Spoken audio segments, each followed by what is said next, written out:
சென்னை மழை முன்னெச்சரிக்கை, செம்பரம்பாக்கம் சுத்திகரிப்பு மையம் திறப்பு. சென்னை பூந்தமல்லி அருகே செம்பரம்பாக்கம் ஏரியிலிருந்து கூடுதலாக 240 மில்லியன் லிட்டர் தண்ணீரை சுத்திகரிக்கும் மையம் உருவாக்கப்பட்டு அதை செப்டம்பர் 20 முதலமைச்சர் மு.க. ஸ்டாலின் திறந்து வைக்க உள்ளார் என அமைச்சர் கே.என். நேரு தெரிவித்தார். ஆவடி, பூந்தமல்லி, மாங்காடு, திருமாலிசை பகுதிகளுக்கு இந்த தண்ணீர் விநியோகம் செய்யப்படும். செப்டம்பர் 17 அரை மணி நேரத்தில் 11 சென்டிமீட்டர் மழை பெய்தது. இத்தகைய சூழ்நிலையில் 20 சென்டிமீட்டர் மழை திடீரென பெய்தால் தண்ணீர் தேங்காமல் இருக்க மின் மோட்டார், டிராக்டர்கள் உள்ளிட்ட முன்னெச்சரிக்கை நடவடிக்கைகள் எடுக்கப்பட்டுள்ளன. கால்வாய்களும் தூர்வாரப்பட்டுள்ளன. ஏற்கனவே 260 மில்லியன் லிட்டர் சுத்திகரித்து வழங்கப்பட்ட நிலையில் புதிய சுத்திகரிப்பு மையம் மூலம் கூடுதல் தண்ணீர் வழங்கப்படும் என்றும் அமைச்சர் தெரிவித்தார். வேதா நியூஸ் டைம் செய்திகளுக்காக செய்தியாளர் வினோத்குமார்.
வெயில் எடுத்துட்டு அப்படியே உள்ள போறீங்க.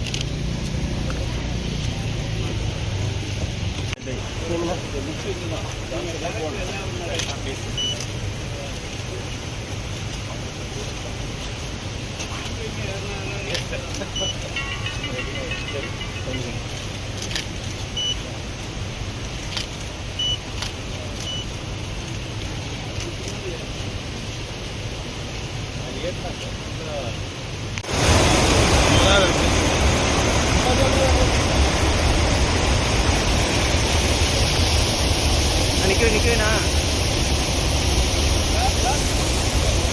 சார், ஒரு படம் சார்.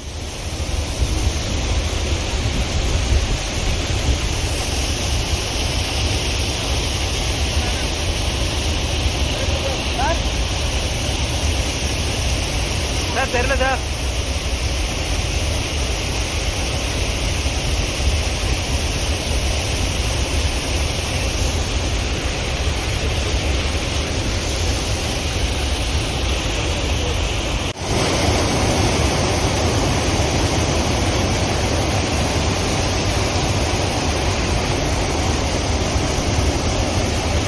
செய்திகளை உடனுக்குடன் தெரிந்து கொள்ள நம்ம வேதா நியூஸ் டைம்ஸ் சேனலை லைக் பண்ணுங்க, ஷேர் பண்ணுங்க, கமெண்ட் பண்ணுங்க, மறக்காம சப்ஸ்கிரைப் பண்ணுங்க. பக்கத்தில் இருக்க பெல் ஐகானையும் கிளிக் பண்ணுங்க. அப்பதான் நாங்க போடுற வீடியோஸ் உங்களுக்கு நோட்டிபிகேஷன்ல வரும்.